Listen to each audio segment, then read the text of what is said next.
What up? Check it out. It's Chad Laprise. How are you, man? Good. You? Doing well. Good. Doing really well. What are you drinking down there? A bunch of water, and I got a little bit of BCAs in there. So it's blue in color. That's the BCAs? Yeah. And you're drinking water now. So when we're taping this for YouTube, it is Wednesday. Yeah. Weigh-ins are Friday. Yeah. How long will you, and are you loading extra water? Yeah. So I'll do like 14 liters today. Oh, I'll shit. crush it. Yeah. And you feel weird, when you drink that much water? Yeah, I'm pretty much used to it though. Yeah. But I know if I end up doing distilled, then my head gets all weird. So I just do regular water. Yeah. And I don't have a lot of weight to cut, so. Yeah. At 170, it's nice, eh? It's easy. This is an enjoyable fight week. You know, I've ate 3 times today already. I'm gonna go eat right after this, right? Nice. So. Nice. There is Calvin Gastelum is fighting at 185 when he's really a 170. I mean, Whitaker was a 170. Absolutely. He's the champion at 185. You're seeing other guys that were 55 doing really well at 70. Yeah. I think this is something we're going to see even more of. Yeah, Don't you? You know, and if you look at my record, I have no knockouts at a 155. Obviously, the Thibaut Gody, but I'm missing weight. All my knockouts came at 170, so I don't have that same pop as what I used to. So we'll see. This is where I am from now. I'm not going to completely rule it out again, but for now, I'm fighting at 70. Nice. And so you're fighting a guy, Bafando, and he is, like, his background is karate and taekwondo, kind of old school martial arts. Yes. And how much tape have you seen on him? Obviously, he doesn't have a lot of MMA fights, so it's kind of hard to find tape on MMA fights, but we found a lot of his kind of point fighting days. Yeah. So, and I'm not taking him lightly at all. You know, he's only 5-2, but both his losses are DQs. So he's 7-0 with 7 knockouts. You know what I mean? So I'm not taking him lightly, and I brought in some of the best karate and point fighting guys. I put a whole camp in of 12 weeks of training with these guys every single day, because it's a much different style than what I'm used to, right? So that's going to pay off big time in this fight. So, okay. Yeah, we always want to win the fight. Yeah. But in the long run, we want to be better martial artists. Absolutely. And just even getting to have a fight like this and then getting to train like this, I bet. I grew so much. I learned so much in this training camp, and it's awesome. So regardless of this fight, this is great. I'm going to beat this guy. Great. But going forward, I grew as a martial artist tenfold throughout this training camp. I understand things that I never understood before. And you understand them. So this is it's something I find very interesting. Sometimes people think they understand something, and really all they do is recognize a word. Yeah. Like, so somebody will say, let's say we're talking about fighting, because it's the thing we're talking about. Somebody will say, oh, that guy's got great timing. They recognize that, and they know what the word timing means, but they don't really understand what timing means. And now you're understanding things on a kinesthetic level. Yep. So you're not just saying, well, the guy fights at distance, they use great distance management, whatever. Yeah. You now physically understand the truth about that. And when you're training and you're sparring, you feel it. You feel the things. Even if I can't communicate them, kind of how I'm feeling, I feel the way he's moving. I feel his distance. I feel it's different, the little setups. When I first started training with these guys, I was walking into stuff left, right, and center, because it's not normal for me. They don't fight the way people are supposed to fight. Right? Yeah, right. So it's been. Well, they're it's supposed been to cool. fight however they fight, but you put it in quotes exactly. because over the last decade, MMA said, this is MMA, you must do it this way. And it ain't that. Yeah. And this freak, how this actually worked out, after my last fight, I randomly met this guy in an elevator at my grandma's apartment building. And he's like, hey man, I'm a big fan. My name's Tom Roberts, his name. He's actually coming here for the fight. And he's like a 15-time world point fighting karate champion. And he's like, yeah, I'm a karate guy, and I just didn't really think anything of it. And then I asked my coach, Leo, I'm like, hey, have you ever heard of this guy? And he's like, yeah, man, he's like one of the best guys in the world. So I messaged him right away. This is about 5 months ago, and we've been training every day before I got the Bufano fight. Really? Yeah, so I'm just learning from him. I'm like, man, how are you doing this to me? Learning, and then I get Bufano fight, and I'm like, man, it was meant to be. Is he way better because of this too? Your friend? Yeah, this guy's incredible, and he's 6'2", 220.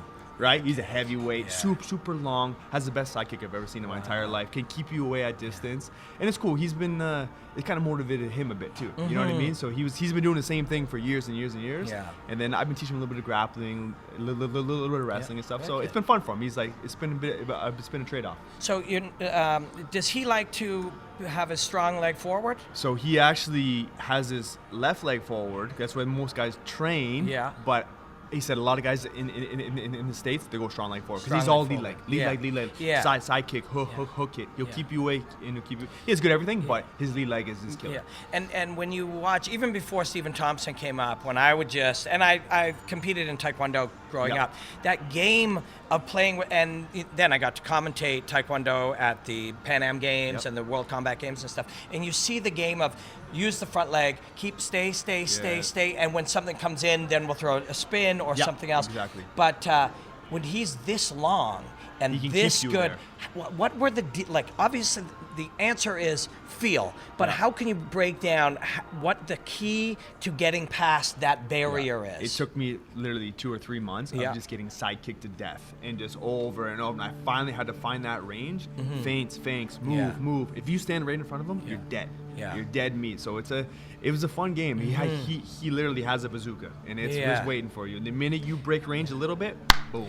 So, and to do that with his front leg, he's got to distribute weight a little more on the back. He's very back leg Yeah. heavy. So can you drive through it when it's full MMA rules? Can you just drive through and take him down, or no? The danger of getting you're gonna get side kicked right in the face. So it was it's even now I'm still playing with it. And, you know, and after this fight, I'm gonna focus even more on how to learn that style even more. So right now it's always been I've learned a bit, but it's more defended. Now it's I want to learn it afterwards. So it's cool. It's been fun. I followed GSP for a few months, and I did a documentary on him coming back. And he brought karate guys in for the last year or two.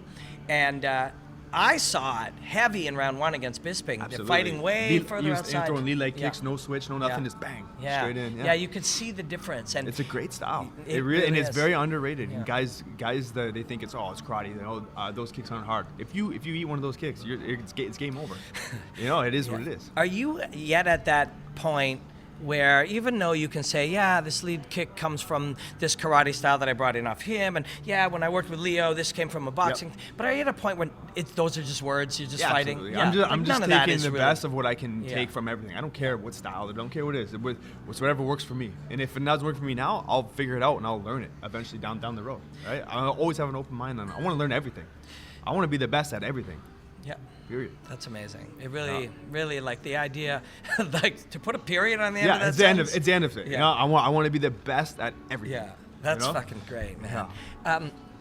There is no such thing as karate or boxing or kickboxing, right? Do you know what I mean? Yeah. Like it's not a real thing. It's just a collection of doctrines and choices and beliefs that somebody used and then convinced somebody that, and just it doesn't matter whether it's 2,000 years old or 12 years old or 6 weeks old. It's still just a bunch of doctrines and rules and structures that somebody created. Fighting doesn't need to belong to or connect to any of those things. Yeah. Fighting is just whatever you do. It's whatever works. Yeah. There's no wrong way to knock somebody out.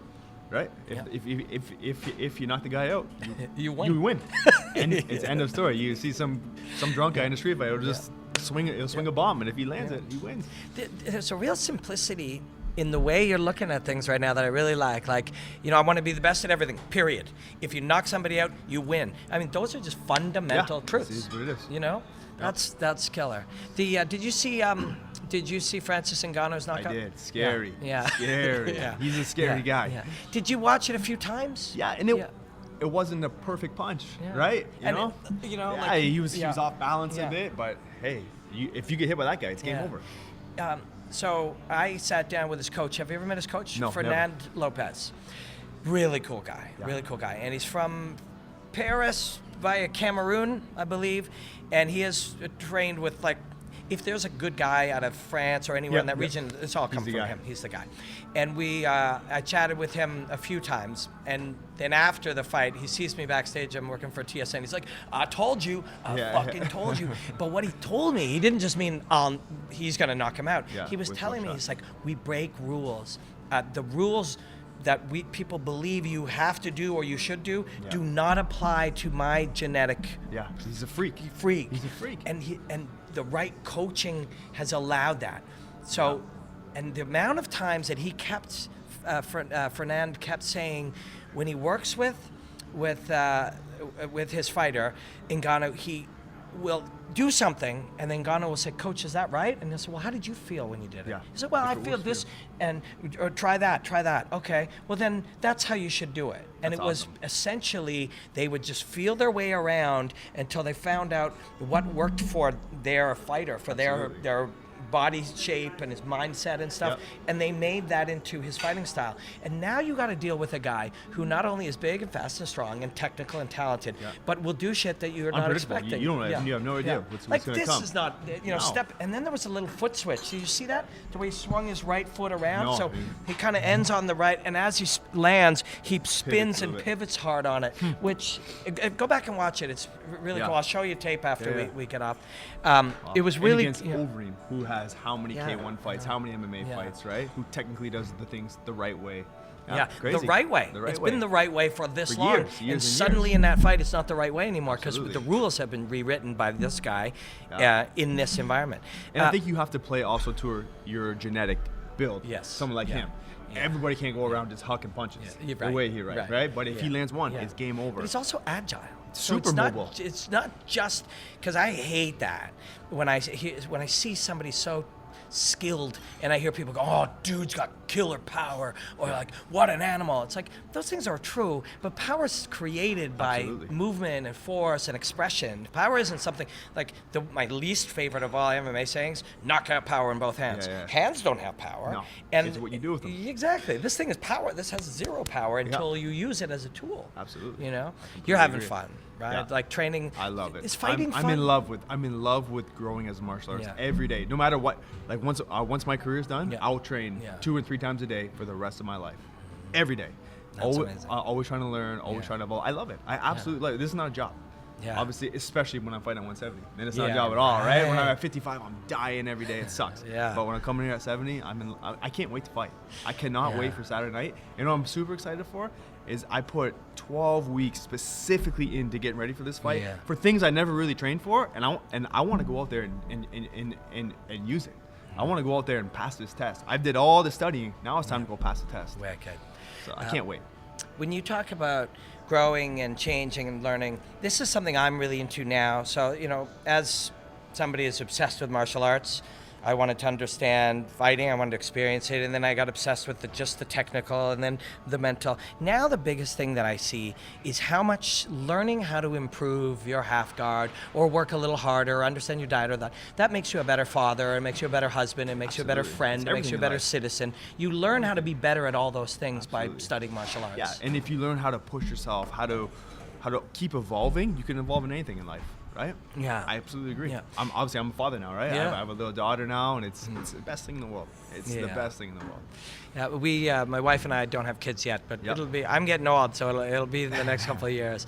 It's scary at first, right? It's awesome. No, it is a bit. Obviously, you have a life you have to take care of now, but Yeah. honestly, it's. I wouldn't change it for the world. Yeah. I wish I would have had kids before, but timing all worked out right. I'm in a good spot in my career, and she's the best, man. Yeah. I already missed her like crazy. I've only been away a day, so. And they watch. They'll be sitting with yeah. your wife and for sure. So I actually have a gym in my house, and we'll go down there, and she'll watch me train. She'll Yeah, watch I've me seen little clips stretch. of She'll watch me that. on the aerodynamic Yeah. bike. It's cool. Yeah, she that just is plays on the cool. mats. Oh, It's man. awesome. And I don't want to raise her. I don't want her to be a fighter necessarily. She can do whatever she wants, but she will learn martial arts. Yeah. It's mandatory. Yeah. It's mandatory. So it'll help her with everything, right? She can grow as a person through martial arts also. Did you consider, when you think about that, and she's still got time, Yeah. but did you consider getting her to do a little gymnastics Absolutely. before martial arts? Gymnastics is Yeah. 100%. Yeah. Gymnastics, she can do dance. She can Yeah. do anything she wants. Yeah. But I just want her in things that don't consider playing video games all day. Right. Right? I want her learning lots of things. So The two things that, at least from my early study and looking at these types of things and researching development of martial artists in the brain and learning and stuff, gymnastics and or martial arts, yoga, dance, however it works. I was a gymnast as a little kid, and then I got to martial arts. Oh, yeah. awesome. Yeah, and I loved it. Being a gymnast makes you an athlete for anything For you everything, do, right? yeah. It's perfect. And so that and playing piano. They say that if you are fortunate enough to have parents who can do that for you, if you're a parent, be fortunate enough to do that for them, because playing piano teaches you language too, and it teaches you music is a language, and it's art, and it's flow, and it's all of those things. And if you can do both of those as a child, the amount of CEOs and whatever other things people use to compare success that have had studied piano. I had no idea about the piano thing. Wow. Yeah, and martial arts. I mean, like I'm doing a storytelling thing on Sunday, my own show that I'm doing, telling stories about fighting and playing in a rock band and stuff. And part of I was a crazy. You were too, right? A hyperactive. Were you an odd kid before? Yeah, for sure I was, for sure. And I love contact sports. That was always my thing. I love being in contact sports. Do you know why? I was born like that. Yeah. Honestly, I was born like that. I was 100% born like that. The only thing I was interested in as a kid was martial arts. And so my parents would drive me we're in Winnipeg right now. Trained in Winnipeg, just on Portage Avenue, not far from here. And they would drive me from the town I lived in about an hour and 35, an hour, 40 minutes each way, 3 times a week to train. Yeah, that's amazing. Yeah, that's dedication from your parents, right? That's awesome. Now I think of that. I have such a good life. Like I have such a happy life. And if they hadn't done that for me, I don't know what my life. Who knows what your life is, right? So when you're a parent, the fact that you can make your child's life better, and you know by getting them into something that moves their body and in playing a little bit of piano, you know you're giving them some advantages. Absolutely. You got to do it as a parent. And one thing I see with her is I want her to see how hard I work every day. So when I'm down there busting my butt, I'm tired. Maybe I don't feel like training. I want her to watch me train. I want her to watch me push through that, so that she can hopefully do that with her life, right? Know that things aren't easy. You know, you need to work your butt off. Did you train to not give up when you're sore and tired and you want to quit? Is that something you train to? It's something you're better at than you were years ago? Yeah, but I've always had an ability to push. But now, everybody who trains with me, they say the same. It's like Hominick. He's the same way. The guy's just focused, and no matter what, you just can push through it. I don't know how to explain it, and I'm just so driven to be the best that nothing will stop me. Nothing will stop me. When you look over and you're fighting a guy, and they're all different, but some of them might be almost or as driven as you. Yep. There are times you'll look and you'll be like, you can tell. Yeah. When I fought Brian Barberina, I felt it. Yeah. I went out there. I was crushing him in the first round. I'm like, oh, this guy. And then he's still here. Second round, he's still here. Third round, he starts coming stronger. Right. Diaz brothers, similar guys like that. Those are hard guys to fight. Yeah. You can't mentally break them. Yeah, right. And there's other guys that you can mentally break easy. When they start not going their way, they're gonna look for a way out. So when you face one of those guys, and that becomes a matter of fact. You're still going to try to break them, but also control yourself in a way to know that if I tried too hard, that's what happened when McGregor fought Diaz. He pushed it way too hard. I was in that situation, so I knew going into the fight, I'm like, hey, I watched his tape. Like this guy is tough. I'm going to be able to put him out. Yeah. I'm like, for sure, I'm going to start landing clean shots, and I started landing the clean shots, and I'm like, all right. So about 2 minutes in, I started putting it on him hard. And then I realized, like, he's not going anywhere, so I need to back off. And I had to change the pace of the fight, or else I would have gassed, and he would have came back and beat me. Control, slow that fight. Because if he understands that scenario right now, and he's able to use energy system manipulation of your energy system as a weapon, he can burn you out. And then you're not a better fighter than him if you're burnt out. Exactly. Skill, you have the most skills in the world, but if you're gassed, it doesn't matter. And he's not, especially. And he's not, and he keeps coming, and pressure forward. Yeah, it's a hard thing to fight. It really is. I'd rather fight a guy with more skills and less heart than a guy who has more heart and less skills. When do you come out of a fight like that just admiring a guy like that? It was awesome. Yeah, he's a super nice dude too. After we talked, guys like that can push you to different places that some other guys maybe can't. Right? So it's fun. It's fun fighting them. You know, it's just a different challenge. It's just a different challenge. There's always challenges, and you got to be able to overcome them all. Do you know Jordan Mean pretty well? I don't know him super well, but we fought together. But we fought on the last card in Vegas together, actually. That's right. On the same card. Great guy, and people can see that my sit down with Jordan will be up on the YouTube page probably just before this one. I'm talking to him, and he was talking about how much it's in him to want to see what he thinks he's capable of and then experience going beyond that. Yep. You know what I mean? Absolutely. You feel that way too, right? sure. That idea that you can deal with anything, Yeah. but then actually What more tasting can I it, do? pushing it, seeing Yeah. what you can handle. Like the rest of us will see somebody fight with a broken hand in round 1, or like tear something, or like Whitaker, who blew out his leg. The knee from the kicks. Yeah, that was and then crazy, came they back kept on and took going. over. Fighting Yoel Romero yeah, too. He's right? like he's fighting some chump. Either. Yeah, like, right. And we look at that, and we might be like, yeah, I wish I. Most of us can't be like that, but to get the chance to be like that and come through it and do something that most humans can't do must be incredible. It's a cool feeling. I've never been in the spot like that where I've had to push through like a serious broken leg Yeah. or whatever. But I've been in some pretty tough fights, and it's when you look back, especially, it's a pretty cool feeling. You look back, hey, I did that, and same with Jordan. I want to know how much further I can go. Yeah. We'll see. Right. We'll see. Yeah. You See need who can people to push take me. you there. Yeah, Yeah. I did a half marathon this summer. Started doing stuff like that too, where it's just mental. Yeah. You just got to keep pushing through. Yeah. Matt Brown, when I talked to him about, I was on the phone with him one time, and I said, you're one of the most mentally tough fighters going. He said, let me stop you right there. He goes, I don't believe that's just a trait. He said, it's something you work on. It's something you earn. It's something you nurture. It's something you prove to yourself all the time. He Proving said, yourself is huge. Yeah. When something gets tough and you can push through it, there's Yeah. it's like a little check, right? If you do it again, it's another little Yeah. check. If you quit, Yeah. it's another little. It's Yeah. it's a minus. Yeah. If you quit, it's a minus. Yeah. And when I fought, I found places I could not push through. But then later, 2 fights later or a year later in your life, you knew where your limit was. It was more than the 99.99% of people who said they'd fight but they never fought. Absolutely. And it's more than the people who it would terrify them, but it's not as much as the people that are this high level. But that's where you are. That's who you are, at least on that day. And if you recognize it, you know you can push work beyond towards it, right? But that's the lesson, I think. If you really love, if you're taking away from talking about you wanting to be a better martial artist for the rest of your life, the lesson every single person can take from it is don't judge a guy who lost, or don't judge a guy who failed, but look at how they overcame that, because we're all at different stages of everything, how smart or how driven or how kind or whatever you are.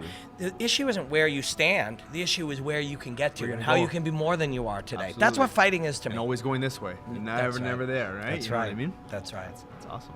I'm so pumped to see you fight, man. Awesome to see you, man. Yeah, you too. Pleasure. Yeah, always.